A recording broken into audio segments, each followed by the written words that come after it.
Të nderuar teleshikues, përshëndetje, u jemi bashkë në këtë edicion informativ këtu në Drita Televizion, ju njohim me zhvillimet e ditës. Në Tiranë është zhvilluar protesta e 20 radhazi e qytetarëve të cilët vijojnë të mblidhen çdo ditë në qendër të kryeqytetit për të shprehur pakënaqësitë ndaj qeverisë dhe klasës politike. Tubimi është shoqëruar me thirrje për ndryshim politik dhe kritika të drejtpërdrejta ndaj institucioneve. Protestuesit kanë përsëritur kërkesat e tyre për përgjegjësimë dhe përfaqësim më të gjerë qytetar. Për të 20-ën ditë me radhë, qytetarë të ndryshëm janë mbledhur në sheshin kryesor të Tiranës në një protestë vazhdueshme kundër qeverisë dhe sistemit politik aktual, ashtu si në ditët e mëparshme. Pjesëmarrësit kanë artikuluar pakënaqësi lidhur me situatën ekonomike dhe sociale në vend, duke kërkuar ndryshime në drejtimin politik dhe një qasje më të përgjegjshme nga institucionet. Gjatë ubimit janë dëgjuar thirrjet që kërkojnë largimin e klasës aktuale politike dhe rritjen e rolit të qytetarëve në vendimmarrje. Protestuesit kanë theksuar se vazhdimësia këtyre të ubimeve është shenjë pakënaqësisë së thellë që sipas tyre nuk është adresuar nga institucionet. Organizatorët kanë bërtuditur se protesta do të vijojë edhe në ditët në vijim, ndërsa pjesëmarrja mbetet e qëndrueshme pavarësisht temperaturave të larta dhe ritmit të përditshëm të ubimeve. Policia ka qenë e pranishme gjatë gjithë kohës për të monitoruar zhvillimin e protestës, e cila është zhvilluar në mënyrë paqësore pa incidente të raportuara.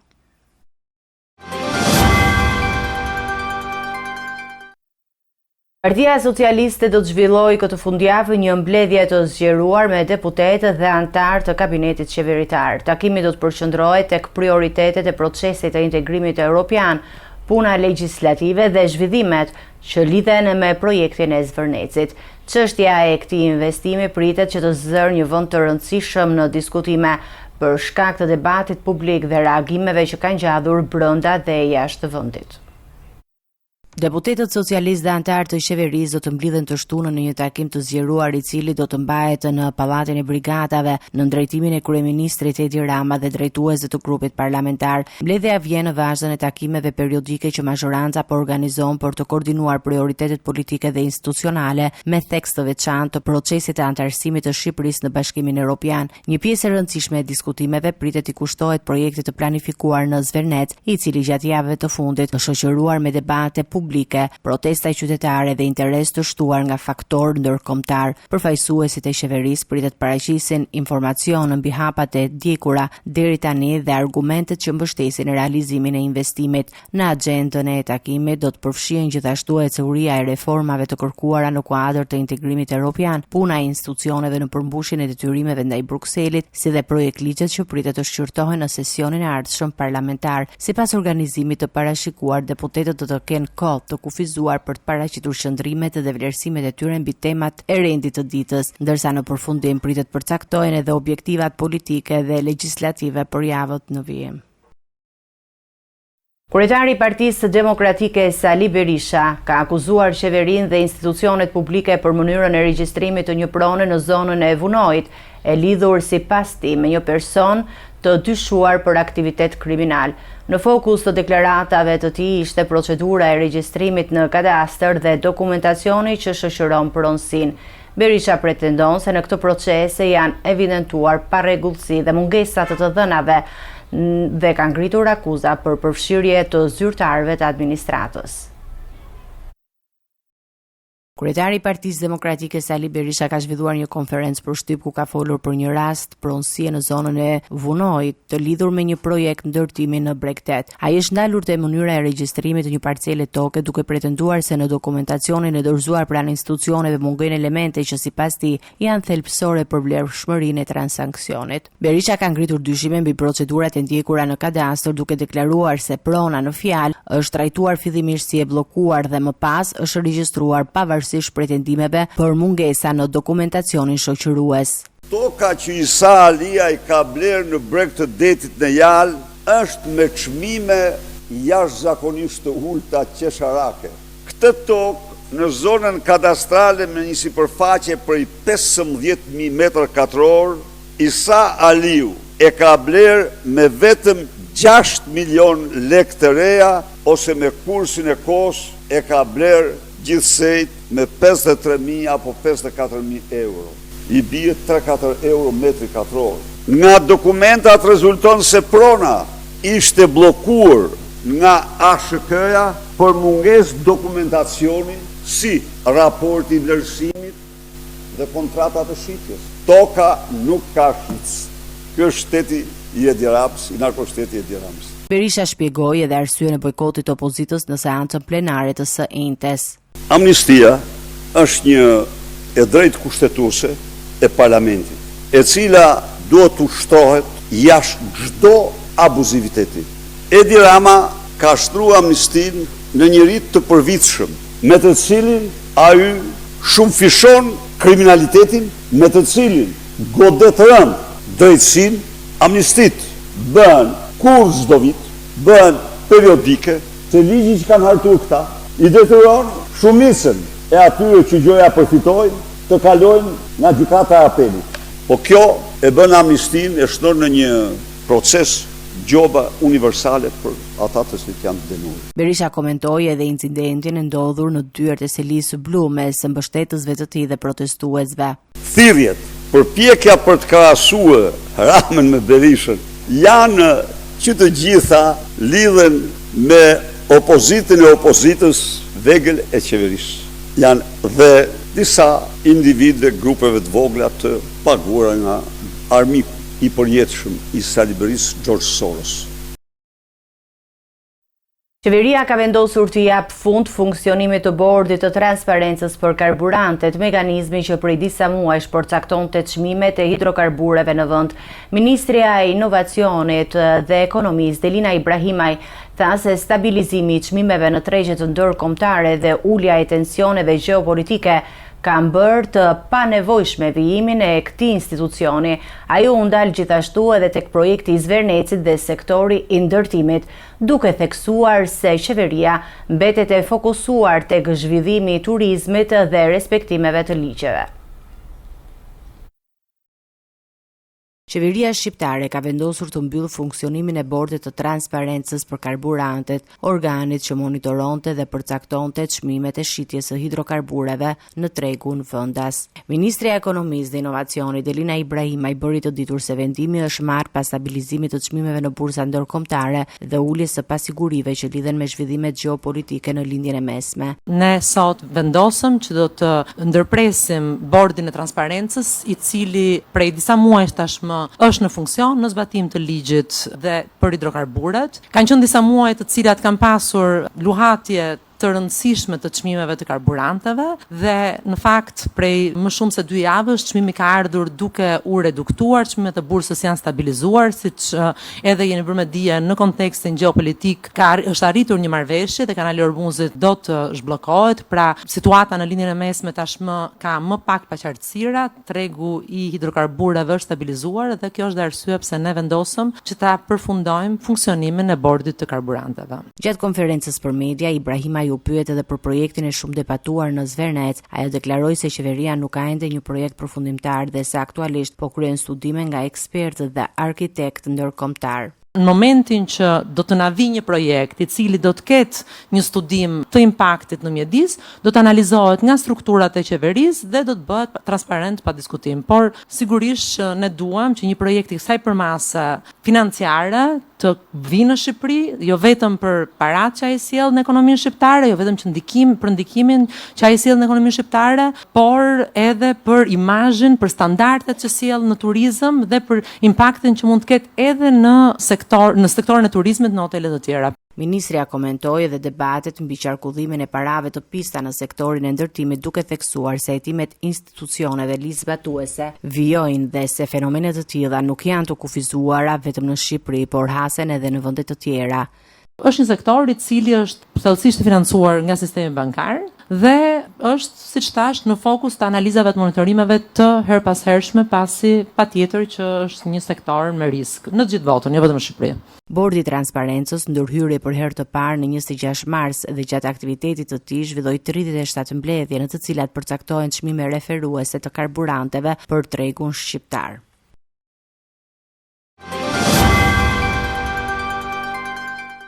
Kryebashkiaku i Tiranës Erion Velia është paraqitur në gjykatën e administrative në kuadër të procesit gjyqësor ku kërkon pavlefshmërinë e dekretit të emërimit të prokurorit Olz Dado. Seanca u shoqërua me debate procedurale, mungesën e përfaqësimit të Këshillit të Lartë të Prokurorisë edhe kërkesën për shtyrje nga mbrojtësi. Gjykata vendosi të shtyjë seancën për me 3 korrik.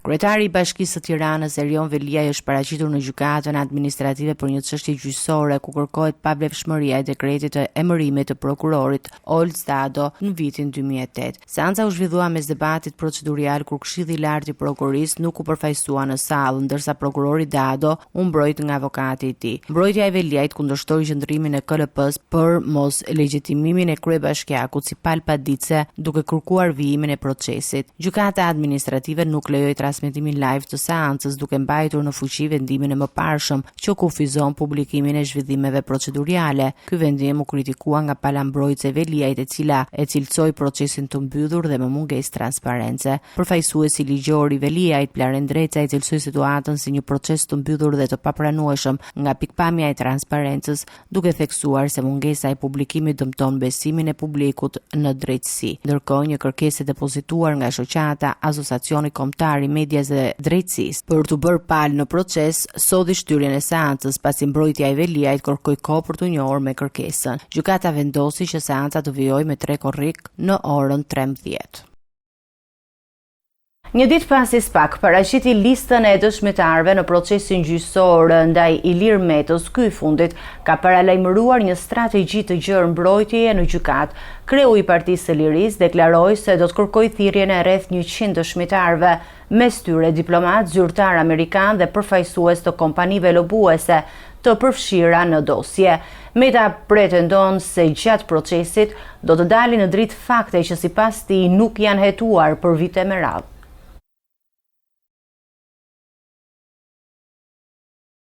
Kreu i Partisë së Lirisë Ilir Meta ka reaguar pas paraqitjes nga SPAK të listës së dëshmitarëve që do thirren në procesin gjyqësor ndaj tij, duke paralajmëruar se edhe mbrojtja do të kërkojë një numër të konsiderueshëm personash për të dëshmuar në gjykat. Përmes një reagimi publik, Meta deklaroi se është i gatshëm të përballet me akuzat dhe se procesi gjyqësor do të shërbejë për të zbardhur sipas tij çështje që nuk janë hetuar siç duhet gjatë viteve të fundit. Edhe ne do të kërkojmë rreth 100 dëshmitarë të tjerë, nga të cilët rreth 40 shtetas të huaj, kryesisht qytetarë, diplomatë dhe zyrtar amerikan, përfshirë të gjithë përfaqësuesit e kompanive lobuese që kanë bërë kontrata me LSI-n. Ftesë të veçantë do të ketë për të gjithë aksionerët dhe drejtorët e Dias të Washingtonit si dhe drejtues të McKeon Group, përfshirë edhe avokatin greko-amerikan Fidetzis. Për shkak të pamundësisë Charles McGonigal për të paraqitur personalisht në gjykat, i cili po bën burg në SBA për Edi Ramën dhe po vuan për dënimin katastrofik që u bëri marrëdhënieve shqiptaro-amerikane, do t'i drejtojmë edhe atij përmes gjykatës një sër pyetjesh përmes letër porosive. Kreu i Partisë së Lirisë deklaroi gjithashtu se do të kërkohet marrja në pyetje përmes procedurave të bashkëpunimit juridik ndërkombëtar dhe ish zyrtari të FBI-s Charles McGonigal, i cili aktualisht ndodhet në burg. Reagimi i Metës vjen pasi SPAK paraqiti në seancën e fundit pretendime të lidhur me çështjen e lobimit të LSI-s në SBA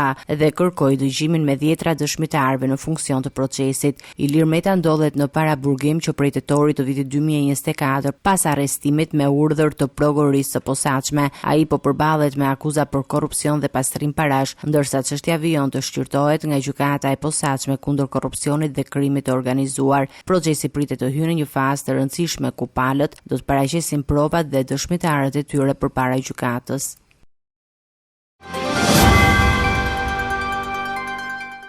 Pas 2 javësh kërkime intensive, policia ka gjetur trupin e Pajetë England Koçit në një zonë të thellë malore mes Tiranës dhe Elbasanit. Hetimet paraprake dyshojnë se 34 vjeçari është vrarë me armë zjarri përpara se trupi i tij të hidhej në Humner. Në kërkim vijon të jetë miku i tij ngushtë Armand Shaka, i cili konsiderohet i dyshuari kryesor për rrëmbimin, vrasjen dhe fshehjen e trupit. Grupi hetimor po përqendrohet te konfliktet e mundshme financiare që lidhen me kriptovalutat, por edhe me aktivitetin e fajdeve. Nga ngjarjet më të rënda kriminale të 2 javëve të fundit ka marrë një tjetër kthes për gjetjen e trupit të Pajetë England Koçit, i cili ishte zhdukur pa gjurmë prej 4 qershorit. Pas një operacioni të gjerë kërkimit të zhvilluar nga strukturat e policisë së shtetit në mbështetjen e autoriteteve të Kosovës, trupi u lokalizua në një humner pranë fshatit Corruj në zonën kufitare mes Tiranës dhe Elbasanit. Pas burimeve pranë grupit hetimor, dyshohet se 34 vjeçari është ekzekutuar me një plumb pas koke dhe më pas trupi i tij është transportuar e hedhur në zonën e thellë ku u gjet. Për shkak të kohës së gjatë që kishte kaluar nga momenti i zhdukjes, trupi ishte në gjendje të avancuar dekompozimi. Identifikimi u bë fillimisht përmes të dhënave të mbledhura nga hetuesit dhe më pas u konfirmua nga familjarët në morgun e Tiranës. Hetimet kanë zbuluar se personi i fundit që kishte kontakt me viktimën ishte Armand Çakaj, mik i ngushtë i tij, i cili tashmë konsiderohet i dyshuari kryesor dhe vijon të jetë në kërkim nga policia. Sipas të dhënave hetimore, mbrëmjen e 4 qershorit England Koçi kishte shkuar me motor në lokalin në pronësi të Shakajt në zonën e sheshit Wilson në Tiranë, që nga ai moment ai nuk u pa më i gjallë. Pamjet e kamerave të sigurisë kanë fiksuar të dyshuarin duke transportuar qese të mëdha të zeza nga ambientet e lokalit drejt automjetit të tij tip Porsche. Hetuesit dyshojnë se në të ndodhet trupi i viktimës. Një element i rëndësishëm i hetimit është edhe dëshmia e kamarierit të lokalit Enea Zyferi, i arrestuar nga policia. Ai ka deklaruar se mbrëmjen e ngjarjes e kishte parë England Koçin të hynte në lokal, por nuk e kishte parë më të dilte prej tij. Sipas dëshmisë së tij, pronari kishte kërkuar të fikte ndriçimin e ambienteve për të nxjerrë një objekt të madh nga lokali. Gjatë kontrolleve në automjetin e të dyshuarit janë konstatuar një lloj gjaku, të cilat dyshohet se i përkisnin viktimës. Ekspertiza laboratorike pritet të japë përgjigje përfundimtare mbi këtë provë. Ndërkohë, grupi hetimor po verifikon disa pista që mund të kenë çuar në krimin e rënd. Dyshimet kryesore lidhen me konflikte financiare, aktivitet në fushën e kriptovalutave dhe mosmarrveshjeve që mund të kenë lindur nga huadhënia në interesa të larta. Policia vijon kërkimet intensive për lokalizimin dhe arrestimin e Armand Çakajt, i cili konsiderohet person kyç për zbardhjen e plotë të ngjarjes.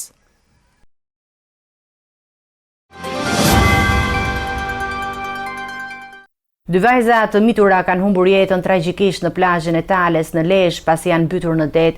Sipas policisë, viktimat janë të moshës 9 dhe 11 vjeç. Trupat e tyre janë nxjerrë në breg me ndihmën e pushuesve. Autoritetet lokale bëjnë të ditur se zona ku ndodhi ngjarja nuk është e administruar dhe nuk ka roje bregdetare, ndërsa për momentin janë ngritur thirrje për kujdes të shtuar nga prindërit. Një ngjarje e rëndë ka ndodhur në plazhin e Tales në zonën e Lezhës, ku dy vajza të mitura kanë humbur jetën pasi janë mbytur në det. Sipas njoftimit zyrtar të policisë së shtetit, viktimat janë të moshës 9 dhe 11 vjeç. Menjëherë pas sinjalizimit është ndërhyrë nga pushuesit e pranishëm, të cilët kanë bërë të mundur gjetjen dhe nxjerrjen e trupave të pajetë në breg. Në lidhje me ngjarjen ka reaguar edhe kryetari i bashkisë së Lezhë, Pier Indreu, i cili sqaroi se zona ku ndodhi tragjedia nuk është nën administrimin e bashkisë apo ndonjë subjekti privat dhe për këtë arsye nuk ka shërbim të rojes bregdetare. Ai u ka bërë thirrje qytetarëve dhe prindërve që të tregojnë kujdes të shtuar në zona të tilla, sidomos kur mungon mbikëqyrja dhe infrastruktura e sigurisë në plazh. Ndreu shprehu gjithashtu ngushëllime për familjet e dy vajzave që humbën jetën në këtë ngjarje tragjike.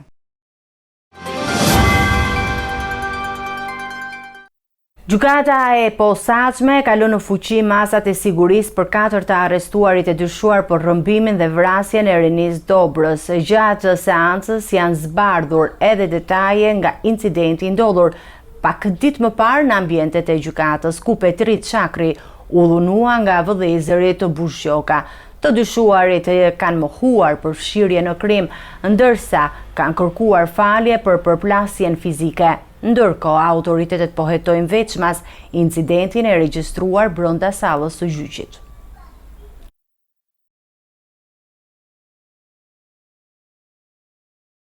Gjykata e posaçme kundër korrupsionit dhe krimit të organizuar ka vendosur të lërë në burg Fation Kristin Aleksandër Buzhgjokën, Petrit Çakrin dhe persona të tjerë të përfshirë në dosjen që lidhet me rrëmbimin dhe vrasjen e Renis Dobrës.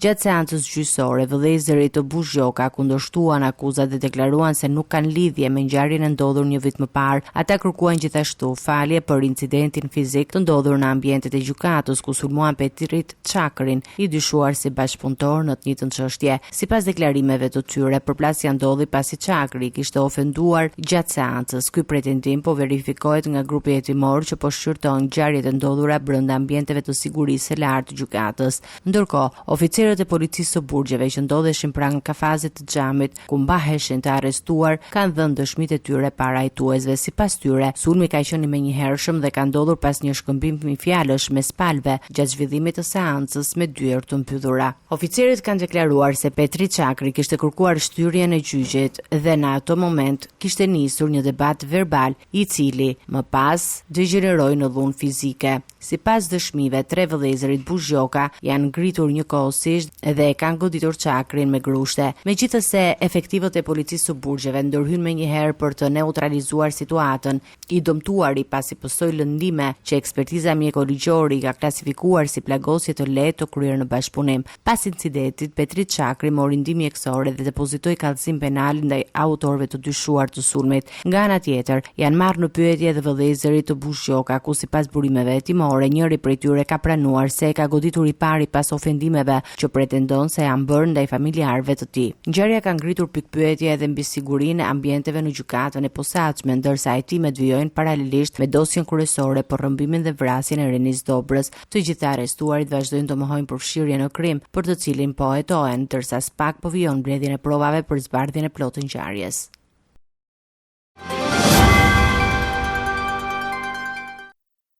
Eci me të tjera zhvillime. Komisioni Qendror i Zgjedhjeve ka përmbyllur procesin e rinumërimit në të gjitha vendvotimet, duke bërë gati infrastrukturën për shpalljen e rezultateve përfundimtare të zgjedhjeve të 7 qershorit në Kosovë. Megjithatë, procedura ligjore nuk është mbyllur ende pasi duhet që të përfundojë afatet për ankimimet nga subjektet politike.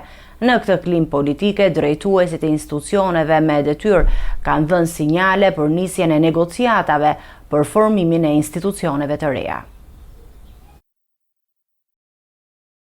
Komisioni Qendror i Zgjedhjeve në Kosovë ka njoftuar mbylljen e procesit të rinumërimit të kutive të votimit në të gjitha njësitë zgjedhore, duke e çuar procesin drejt fazës përfundimtare të certifikimit. Sipas KQZ-s, tashmë janë krijuar kushte teknike për shpalljen e rezultateve përfundimtare, por ligjërisht duhet të priten përfundimi i afateve të parashikuara për paraqitjen e ankesave lidhur me numërimin dhe rinumërimin e votave. Në planin politik, kryeministri në detyrë Albin Kurti është mangur nga komentet për një koalicion të mundshëm me lidhjen demokratike të Kosovës. Ai ka deklaruar më herët pas certifikimit të rezultateve, prioritet do të jetë formimi i institucioneve të reja, ndërsa bashkëpunimi me opozitën do të fokusohet kryesisht në çështjet e zgjedhjes së presidentit. Ndërkohë, ministrja në detyrë e drejtësisë Donika Gërvalla ka deklaruar se lëvizja vetëvendosje do të angazhohet për dialog me partitë opozitare në funksion të konstituimit të institucioneve. Ajo ka bërë thirrje për te kalim, siç e ka quajtur, mentalitet bllokues në procesin politik. Zgjedhjet e 7 qershorit në Kosovë u mbajtën pas dështimit të arritjes së një marrëveshje politike për zgjedhjet e presidentit, çështje që çoi vendin drejt votimeve të parakohshme. Të nderuar televizionistë, do të jemi me parashikimin e motit. Territori shqiptar për datën 20 qershor 2026 do të karakterizohet nga kushte atmosferike të qëndrueshme me dominim të kthjellimeve dhe intervale të gjata me diell në pjesën më të madhe të vendit. Në zonat malore, gjatë orëve të pasdites, priten vranësira të lehta kalimtare, por pa reshje me rëndësi. Paraditja do të jetë kryesisht me diell në të gjithë territorin, ndërsa pasditja vijon me dhe mot të ngrohtë dhe të qëndrueshëm. Temperatura minimale pritet të zbresë deri në 15 gradë Celsius, ndërsa ajo maksimale do të arrijë deri në 35 gradë Celsius. Gjatë ditës priten rreth 10 deri në 12 orë me diell. Era do të fryejë lehtë nga drejtimi veriperëndimor me shpejtësi 2 deri në 5 metra për sekond. Deti do të ketë dallgëzim të ulët rreth 1 deri në 2 ball. Indeksi ultraviolet për Tiranën pritet të jetë i lartë rreth 8 deri në 9. Sipas të dhënave astronomike, lindja e diellit në Tiranë do të jetë rreth orës 5, ndërsa perëndimi rreth orës 24 minuta. Temperaturat minimale dhe maksimale për disa qytete kryesore të Shqipërisë do të jenë si më poshtë: Shkodër 21 deri në 35 gradë Celsius, Kukës 16 deri në 31 gradë Celsius, Peshkopi 16 deri në 30 gradë Celsius, Tiranë 19 deri në 35 gradë Celsius. Durrës, 21 deri në 31 gradë Celsius. Kavaj, 20 deri në 31 gradë Celsius. Elbasan, 20 deri në 35 gradë Celsius.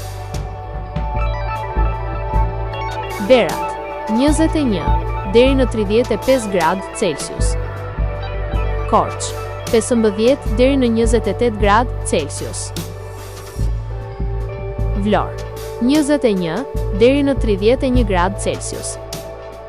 Gjirokastër, 16 deri në 30 gradë Celsius. Sarand, 21 deri në 31 gradë Celsius.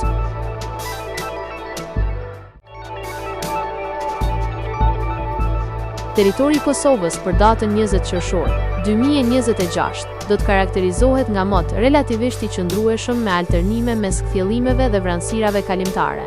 Në disa zona malore gjatë pasdites nuk përjashtohen rreshje të dobta dhe afatshkurtra lokale, por pjesa më e madhe e territorit do të mbetet pa rreshje. Paraditja do të ketë intervale me diell në pjesën më të madhe të territorit, ndërsa pasditja vijon me mot të ngrohtë dhe vranësira të lehta lokale. Temperatura minimale pritet të zbresë deri në 11 gradë Celsius, ndërsa ajo maksimale do të arrijë deri në 30 gradë Celsius. Era do të fryejë lehtë nga drejtimi veriperëndimor me shpejtësi 2 deri në 5 metra për sekond. Indeksi ultraviolet për Prishtinën pritet të jetë i lartë rreth 7. Sipas të dhënave astronomike, lindja e diellit në Prishtinë do të jetë rreth orës 4:50 minuta, ndërsa perëndimi rreth orës 24 minuta. Temperaturat minimale dhe maksimale për disa qytete kryesore të Kosovës do të jenë si më poshtë. Mitrovica, 12 deri në 29 gradë Celsius. Podujev, 12 deri në 28 gradë Celsius. Skënderaj, 12 deri në 29 gradë Celsius. Pej, 13 deri në 28. Ishte gjithçka e përgatitur në këtë edicion informativ. Për më shumë zhvillime klikoni në faqen tonë zyrtare drita.tv. Mund na ndiqni në rrjetet sociale, Facebook, Instagram, YouTube, ku jemi me përditësime në çdo kohë. Vazhdoni të qëndroni në shoqërinë e programacionit Drita, bashkë me u takofshim në edicionin e ardhshëm.